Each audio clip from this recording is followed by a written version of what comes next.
Welcome to G Fun Facts Online. In a world grappling with climate change, an unexpected story is unfolding in the planet's highest mountains. As ancient ice recedes, it's giving up secrets frozen for millennia, birthing a new and urgent field of science, cryo-archaeology. This is a story of paradox. The very crisis threatening our future is providing an unprecedented window into our distant past. For archaeologists, it's a golden age of discovery, but also a desperate race against time. The moment fragile remnants like wood, leather, and textiles are exposed, they begin to decay. This is the story of how melting glaciers are becoming gatekeepers to lost worlds, and how scientists are piecing together our history, one thawing artifact at a time.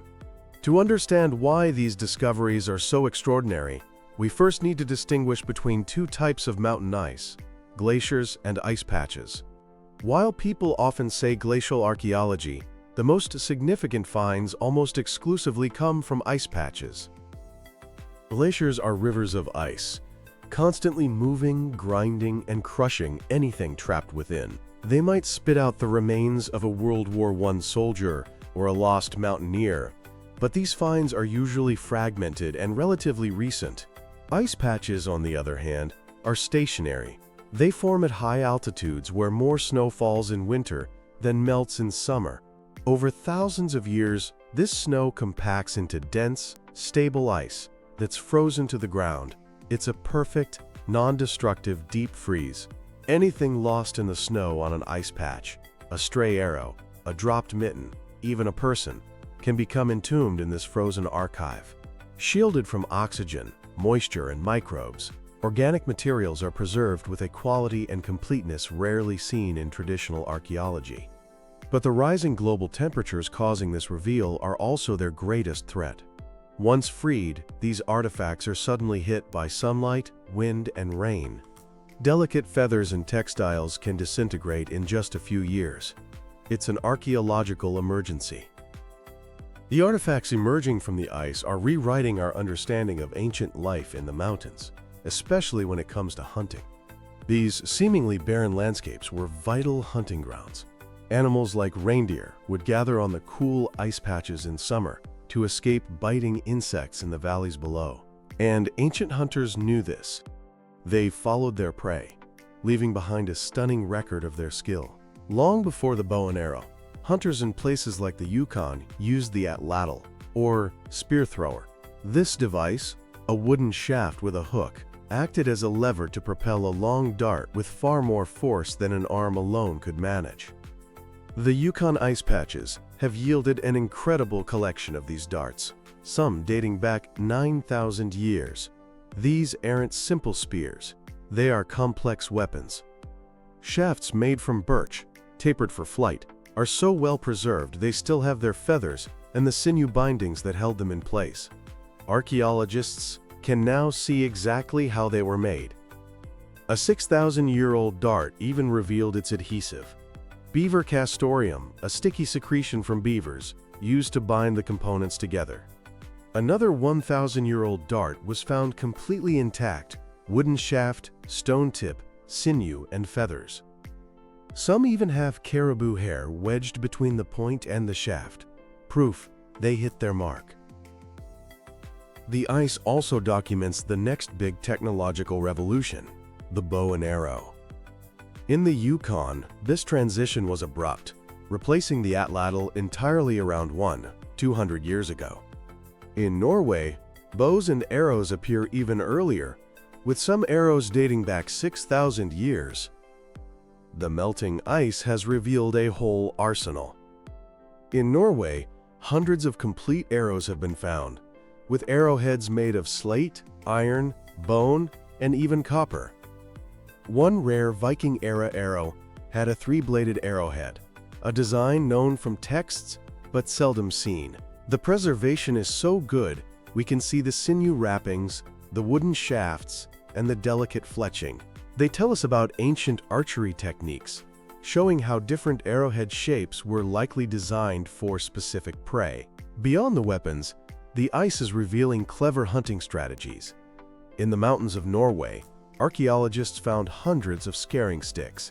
These are long wooden sticks, often with a thin wooden flag on top, set up in long lines on the ice. The movement would have made reindeer nervous, funneling them towards hunters hidden in stone-built hunting blinds. The discovery of these sticks and blinds, some 500 years old, gives us concrete evidence of large-scale, organized hunting operations in the Iron Age. And how did people get around in this landscape? On skis. At the Deigervarden ice patch in Norway, a 300-year-old ski was found in 2014. Incredibly, in 2021, its mate was found just a few feet away, completing the best-preserved pair of prehistoric skis in the world. They were complete with birch and leather bindings and showed signs of extensive repairs, telling us they were a valuable and well-used possession. Clothing is also emerging from the ice. A 700-year-old woolen tunic, the oldest piece of clothing ever found in Norway, was discovered at the Lendbreen ice patch. Knitted mittens and leather shoes provide a tangible connection to the people who wore them. The picture that emerges is one of a people who were not just surviving in the mountains, but thriving. While individual artifacts are fascinating, it's the collections of finds at specific sites that tell the most complete stories. No discussion of cryo-archaeology is complete without Ötzi the Iceman. Found by hikers in the Alps in 1991, Ötzi is the 300-year-old mummy of a man from the Copper Age. His body, clothing, and gear were so perfectly preserved, he's offered an unprecedented view into a lost world. He was about 45, and his body tells us he had arthritis and his lungs were coated in soot from a life around open fires. But it wasn't illness that killed him. An arrowhead was lodged in his left shoulder, severing an artery. Ötzi was murdered. DNA analysis of his gear even found traces of blood from 4 other people, suggesting a violent final struggle. His clothing was a masterpiece.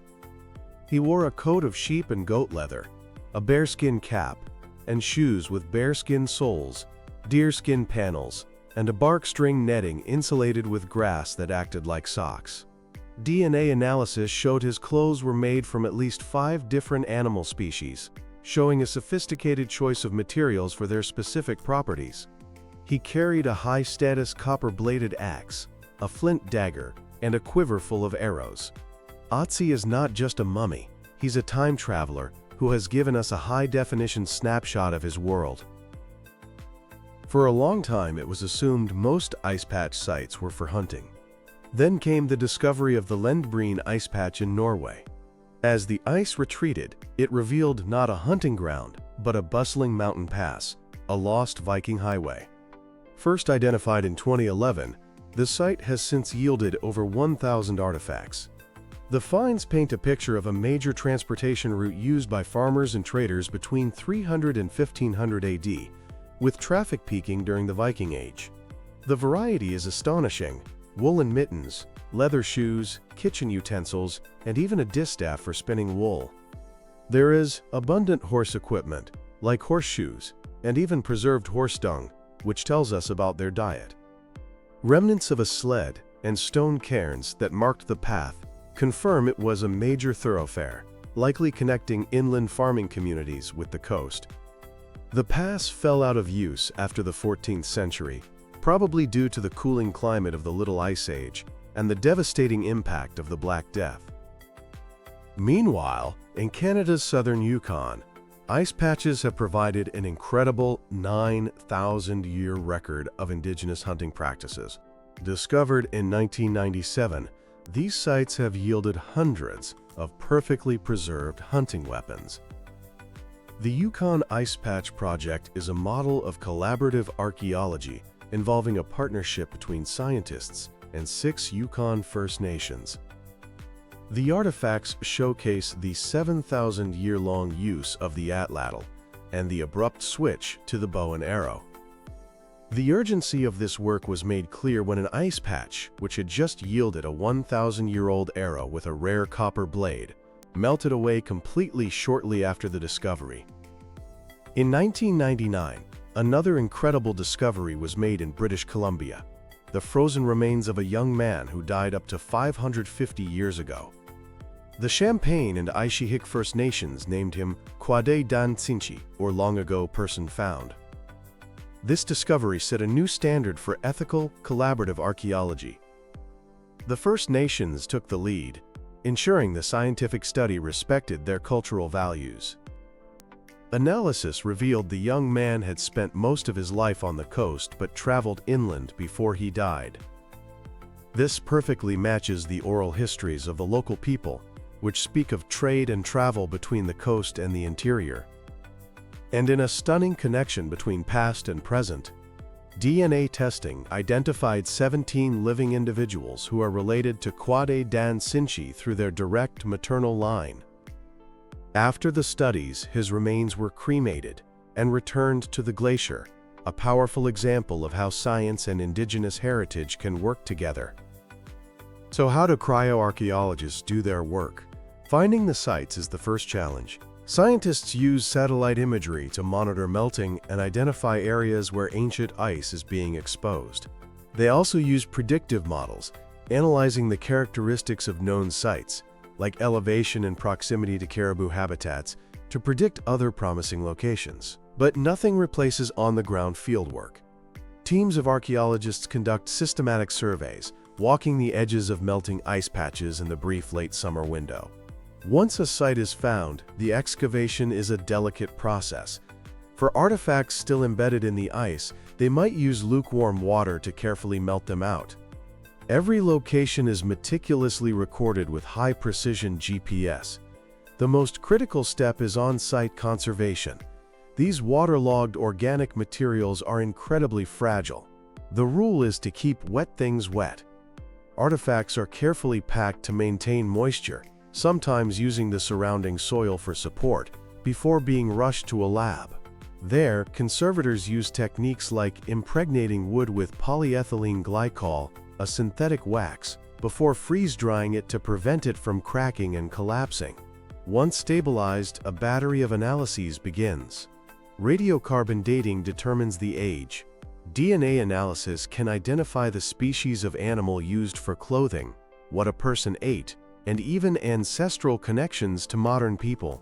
Isotopic analysis of elements like strontium and oxygen in bones can trace where a person grew up and where they traveled. Despite the excitement, cryoarchaeology is a field in crisis. The accelerating pace of climate change means these ice patches are disappearing, and with them, an irreplaceable part of our shared heritage. The scale of the problem is immense. Thousands of potential sites are unmonitored. There are very few specialists, and funding is limited. Countless artifacts are likely melting out and decaying into dust before anyone can find them. The melting ice is a profound and devastating symptom of our planet's changing climate. Yet, in its retreat, it is offering us a gift, a direct, intimate connection to our distant past. The artifacts emerging from the ice are tangible remnants of lives lived, of challenges overcome, and of an ingenuity that allowed our ancestors to thrive in some of the most unforgiving environments on Earth. The intricate atlatl dart, Ötzi's sophisticated shoes, the clever hunting blinds, all speak to a deep knowledge of the natural world. These finds are a testament to human resilience and adaptability. But this story is also a cautionary tale. The race to save these frozen archives is a race against our own impact on the planet. The melting ice is not just a gateway to the past, it is a stark and urgent warning about our future. As we marvel at these treasures, we must also confront the consequences of our actions.